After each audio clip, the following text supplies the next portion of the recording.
Magandang araw po mga kabayan, welcome po sa Pinilakan Lakbay. Ayan, pasensya na po, hindi po tayo masyado makapagmukbang dahil ipe-prepare po ako sa araw po na ngayon dahil meron po kaming Christmas party na magkakaibigan.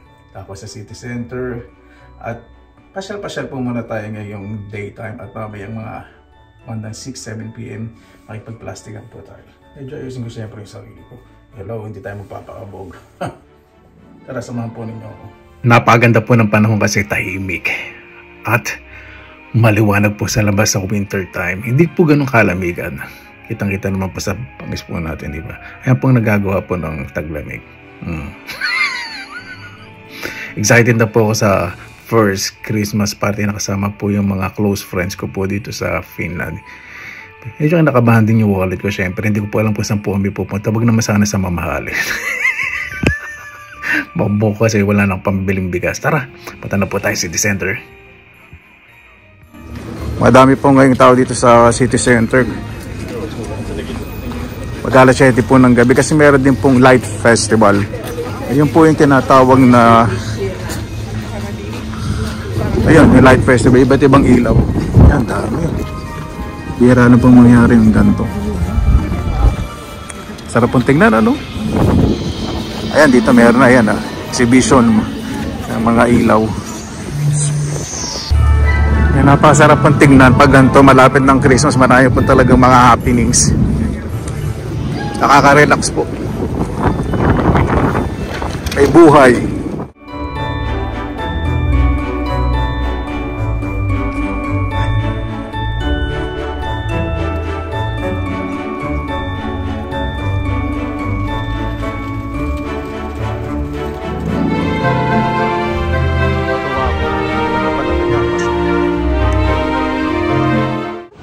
Ayan po, mga kabayan, kita si Maria na naman.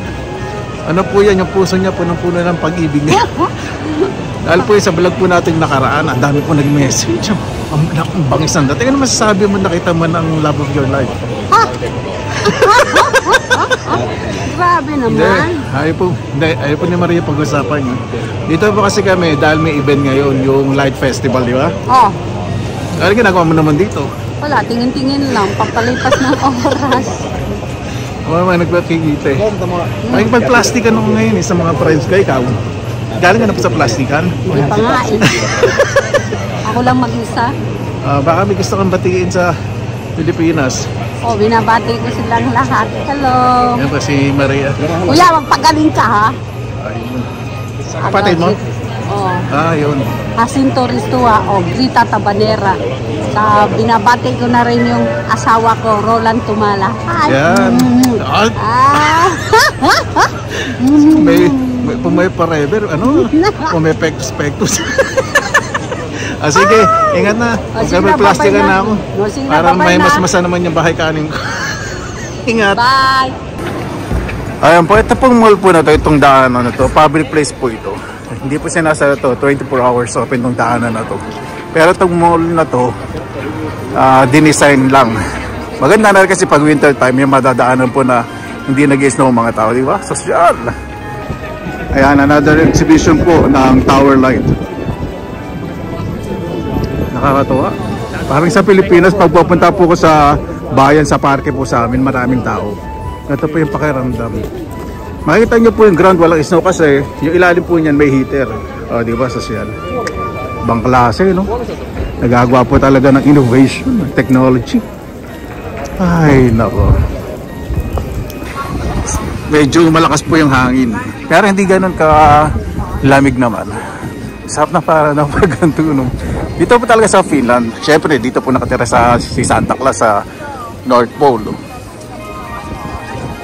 Mararamdaman po talaga yung spirit ng Christmas. Kaya hindi pa siya white. Pero dito City Center, hindi po talaga naging white. Kasi nga po, katulad sinabi ko, may heater po tong ground. Tinagal ko na po yung bonnet ko para makita yung bangis ko, di ba? Hello?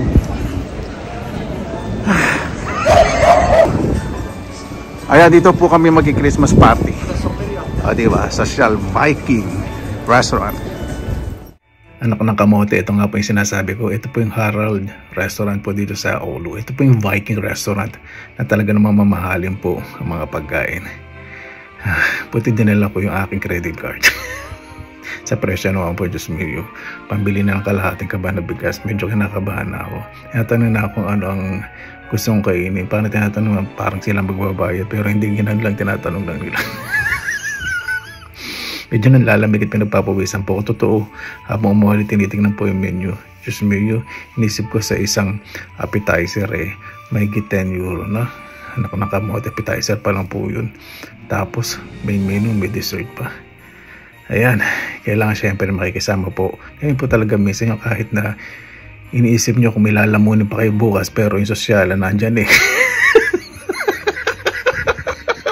Hasubuan. Beer po yun.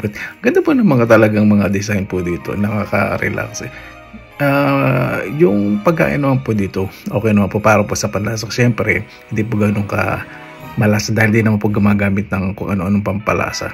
Kumbaga salt and pepper at iba pa pong natural ingredients. Siyempre, pag mga fine dining restaurant, di ba? Kailangan simutin yung mabuti. Ito na po yung main dish. Ang laki pala ng portion. Kung compare ka sa presyo, hindi pa rin sulit. Pero yung servisyo, doon po bumawi. Gaganda po ng mga nagsiserve po dito. Kaya lang bawal po ng mga videos Medyo nahihiya po sila. Bawal po talaga. Yan, tapos na po tayong lumamon. Tara, alis na po tayo. Ayan, nakalabas na po kami sa restaurant. Yung appetizer, anak ng kamote, katambos ng kalahating kabambigas. Ito po, napakamahal pala. Bakit ba ako nag-yes? Hindi ko muna chinek yung menu. Mukhang hindi tayo magmumukbang ng isang buwan natin. Tapos yung main course, hindi na po kamorder ng dessert. Sabi ko, magkape na lang tayo sa iba. Naramdaman po nila yung pagkakuripot ko. Ngayon pupunta naman po kami sa bar. Iinom po ako na bagya, pero hindi naman po kayo nagpapakalasing. Yung tipong naihahakbang ko naman ng pako pag uwi. Nakakatawa po kapag sa city center gantong maliwanag. Bihira na po mangyari to, lalo na pag magpapasko. Napakasaya po. Pagkatapos namin maribas at aming busugin ng aming mabahay kanito, doon naman po kami sa bar. Ito lang po sila, nagre-relax sila. Ayaw po nilang masyadong kantahan. Hindi po katulad natin mga Pinoy. Gusto po nila yung interaction, kwentuhan, at hindi po sila gumagamit ng mga telepono. Patigasan ang mga nakipagkwento at gumagamit ng telepono. Wala pong ganun. May mga respeto po talaga sila. Kaya ang sarap pong lumabas ng mga ganun na walang mga gadgets. Paano po? Maraming salamat po. Ito po yung aming munting Christmas party po dito sa Filat. At masaya naman po ako kahit na medyo kinakabog yung bank account ko. Ingat po lagi. God bless.